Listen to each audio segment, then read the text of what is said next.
With a yo-ho-ho, it's Tale of the Toaster. Welcome back to Let's Play Inazuma 11-2 Firestorm. We are heading for Fauxshore Jr High in this part, and we're already at the school. That's all there is to it, just one map screen and a pitch, because I kind of like what they've done with Fauxshore. It's clear to see that places like Alpine Junior High and Cloister Divinity, they're quite big budget schools who clearly put a lot of time into their football. And now we're just going to, you know, some random old town with probably not the best team exactly. It's just somewhere where Mark's granddad used to come a lot and he's hidden his notebook, so it's become relevant to us anyway. So we're just coming to this back end town to have a look, and as expected, the team, they're quite honoured to see us given how much more established we are. I mean, these guys probably didn't even qualify for the FFI because they haven't, the football frontier, because they haven't given a specific reason as to why they weren't in the football frontier. See, we're just a tiny football team.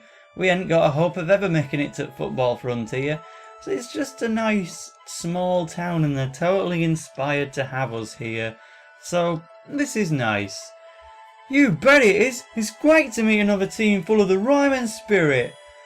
Except Ryman's a much bigger place than Fukuoka. So you were always a bit more likely to have success in the football frontier. But of course, you know, we do have to play football against them, don't we?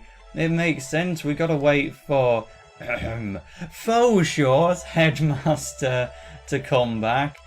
Darren is particularly pleased to be having a match against Mark. These goalkeeping move I learned, but I'm too nervous. I ain't gonna be able to do it in front of Mark Blimmin' Evans. Well, you're a goalkeeper too, Darren. Well, it's nice to put emphasis on what, well, a strong breeze would knock him over, never mind a penalty. We did have emphasis on the goalkeeper of, you know, Cloister Divinity, but this guy has learned the God Hand. God Hand isn't a particularly strong move compared to other competition for it these days. It was like the first good move in the game, but, well, in the series. But it shows dedication that he could learn a move that not even Mark's granddad could totally pull off.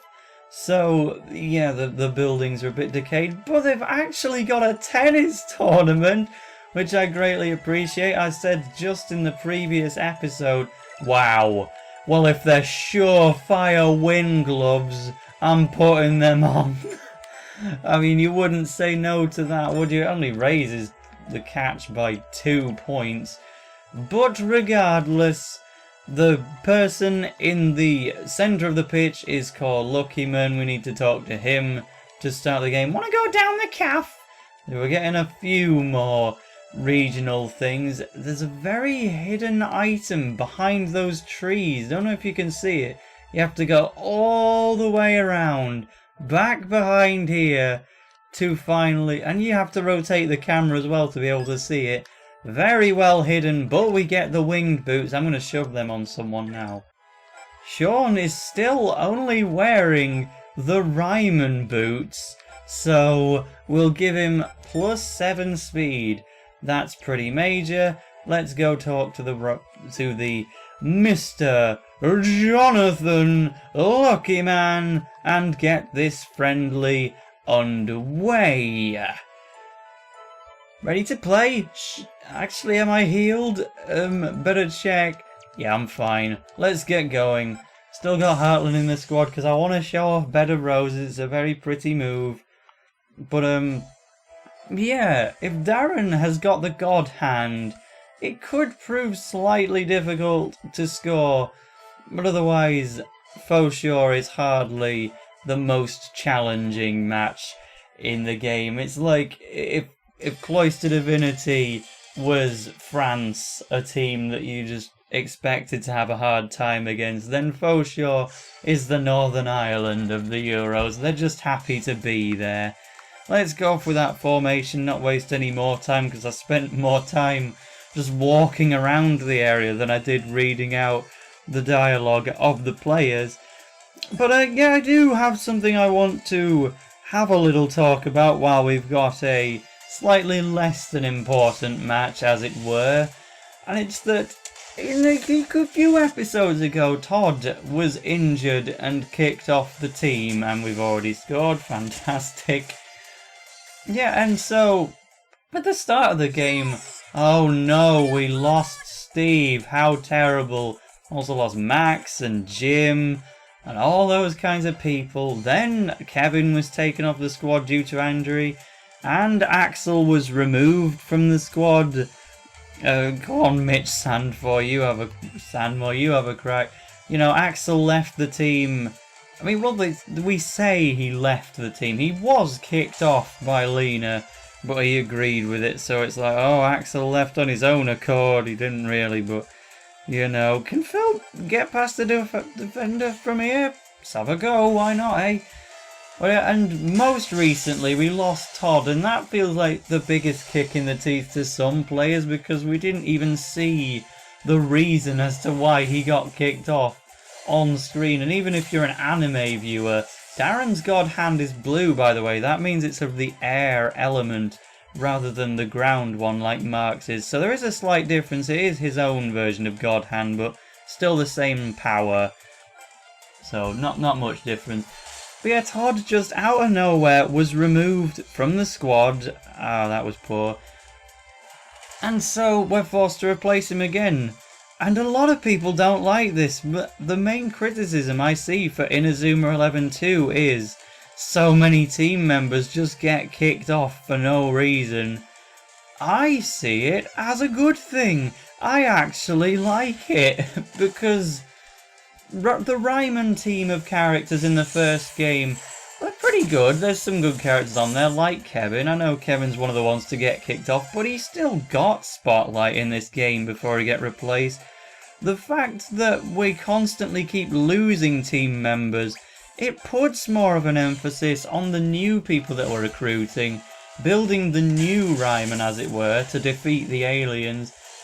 And also, more importantly, it gives you a real good chance to recruit whoever you want from other teams, be it another team like Fauxshore Jr High, or just a random recruit on the street. Like, I remember several players in my last playthroughs of Inazuma 2, I just saw someone in a random encounter, liked them, put them on my team, and they were there to the end. And even here I have a few of those random recruits like Phil Noir, the Janus, I suppose, Mitch Sanford, Jimmy Mack, it's Harry Snake. There's so many, and I'd like to get even more, to be honest, now that Todd has indeed left the squad.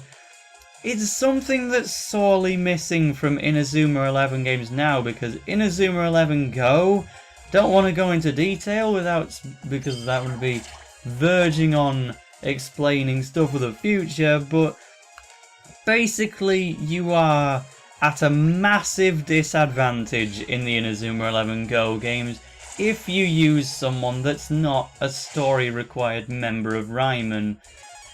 Just for a specific reason, which you'll come to understand when I inevitably let's play those games. But it just makes it impossible, really, to use random recruits in those games. Plus, they made recruitment considerably harder to do. Inazuma 11-2 Firestorm and Blizzard is the easiest game in the whole 6/7 entry franchise. Sean's not having an easy time of it. Out of all, I'm gonna go ahead and say 7 games, because Level 5 is having an announcement stream very soon. Sean's having a bit of difficulty with Aiden's split personality. He's having a go at people. Right, no more Mr. Nice Guy. It's time to show you what Sean Frost can really do. Oh, we better put him up front then. I'm not arguing with him. But as this is the game where it's by far the easiest to recruit players, I think it's good to respect that feature and get as many random recruits as possible. And also come to know these new characters. I think it's totally a good thing that our players keep getting randomly injured, plus it gives us more motivation to actually get rid of Alias, of course. They are beating up our players. I used the move with a type disadvantage, never mind, it'll probably still go in unless Darren tries really hard. Are we gonna? He's going for God Hand, that's another air type move actually, so never mind. It's gonna get caught. Well, that shut up the cocky Sean Frost. He kinda deserved that. Let's go back to the quiet, calm Sean Frost, please. And anyway, so yeah, I can totally understand why someone would think it's a bad idea that players keep getting kicked off the squad in this game. But I like it. That's just my opinion though. So we shall play this match to the end. As you can tell, this is probably shaping up to be arguably the least important chapter of the game, where the least stuff happens, because we only play against a kind of amateurish team in a back-end location, but I like it for that, because it shows how much of an impact Ryman's really made. People are genuinely happy to be having a match against us, and they feel honoured, and we get to just talk to some regular people. And just gives me a chance to play with whoever I want. It would be nice if I could score with Sue Hartland, actually, or at least take a shot. Where is she? I had her quite near to the front, but I can't see her at all. There she is. Never mind, it's going to be Sans... No, he's too low level to get the ball, even off these guys. But yeah, I like this chapter, but if you're looking for proper story progress and character development and what... Well, there's nothing to say we won't get character development, but this isn't the chapter for challenge and story and exploration, but it's still a good chapter. It's still a new place to go, a new regional accent to be entertained by, and obviously more content in the game. What more could you ask for? I like it very much. But we are coming up to the closing seconds now. Well, I mean, not closing seconds. We've got another 6 minutes. It was building up for that long to say 5. It wasn't even 5 minutes. This player is called Bad Game. I wouldn't agree with that necessarily. In fact, my second favourite game at the moment, Inazuma 11-3 at the moment though, very, very, very close behind. Like, once I've finished Let's Plays of both games, I'm going to have another try at making a judgment, because they're so close. I definitely think Inazuma 11-3 has a better anime, but I definitely have better memories of playing this game, because it was my time in college. I missed so much of class just because I was too busy enjoying this, whereas Inazuma 11-3, my first run, kinda got overshadowed by Pokemon Y. But looking back at it as time's gone on, it could well be the stronger game. But that's it for Ryman versus Fauxshore. It was a Fauxshore win for us. Ha! Ha! That was good, that. We won, but then again, it were always on the cards. Oh, be quiet, Aiden. God, we lost. Ain't gonna happen again, though. 'Cause we're never gonna challenge you ever again. No, I will play them on the extra competition route. Dawson got a new move, but I still can't see what it is. That's not very helpful. I want to press A to speed up the scrolling thing, but then I miss what the move is. It was really good fun though. There's nothing like playing against a team with our passion for football. Okay, it was just a clapping sound effect. Nothing actually written out loud, but this guy is called Mr. Balding. I don't think that's completely accurate, really, to say he's as old as Mark's dead granddad. He's got quite a lot of hair. Well, at least it's gone white. I tell you, my granddad, he's nearly 90 and he's still got black hair. It's done very well there. Mr. Schiller has showed up. Just date back to a cutscene? Well, you know, they've been in several cutscenes at this point. Should have an idea who this is. Now, Mr. Balding.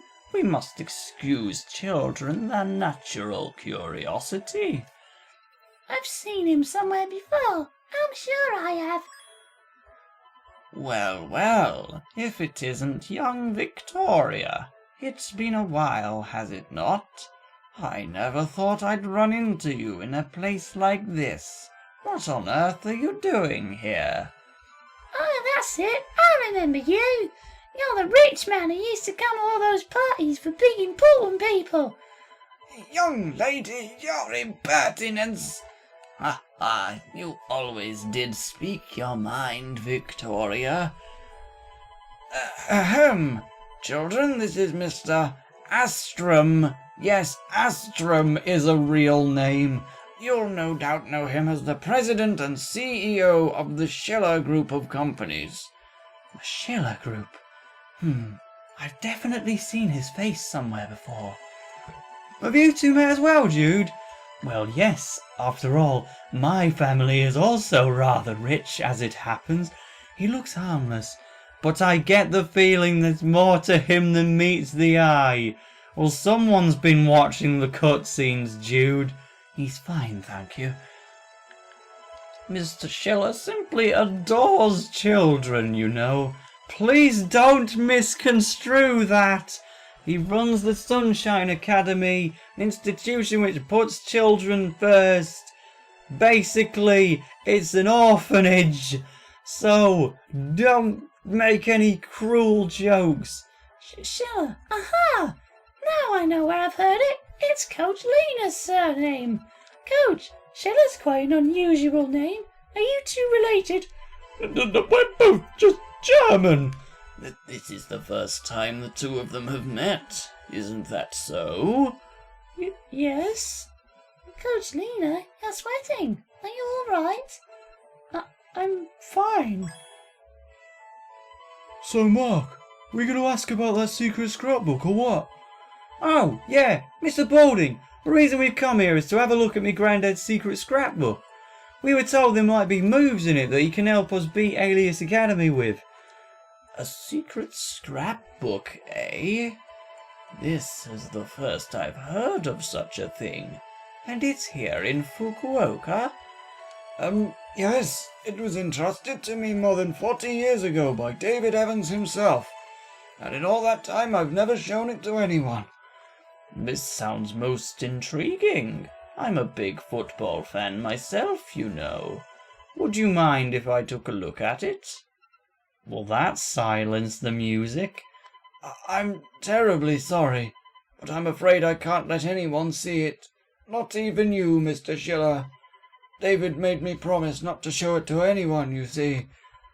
Are you refusing a personal request from me, Mr. Balding? I'm sorry.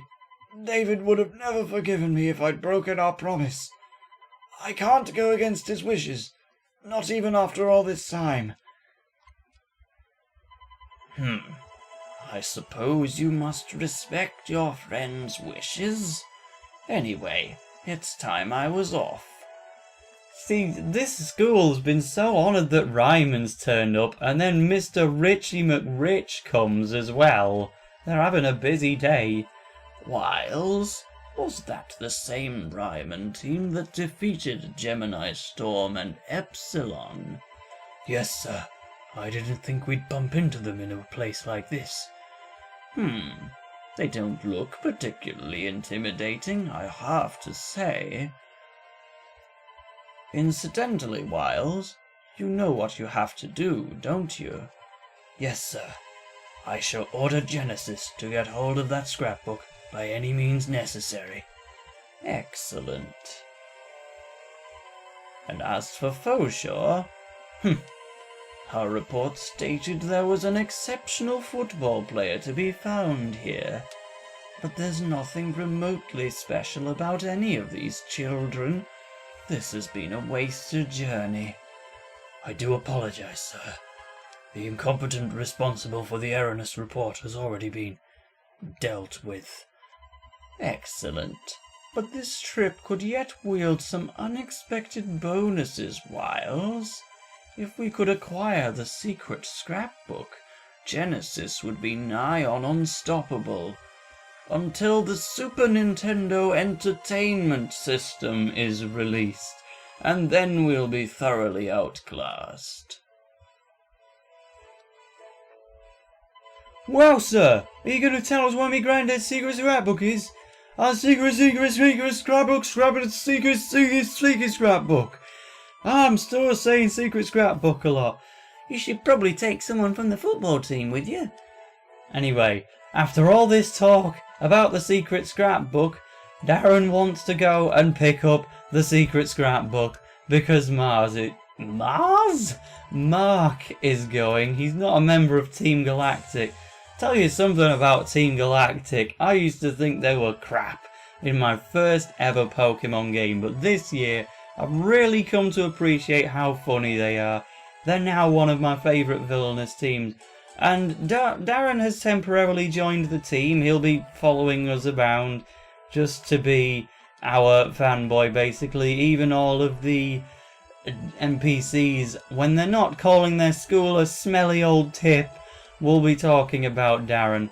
But for now, we're going to call off the episode and head to the old park in the next one. See you then.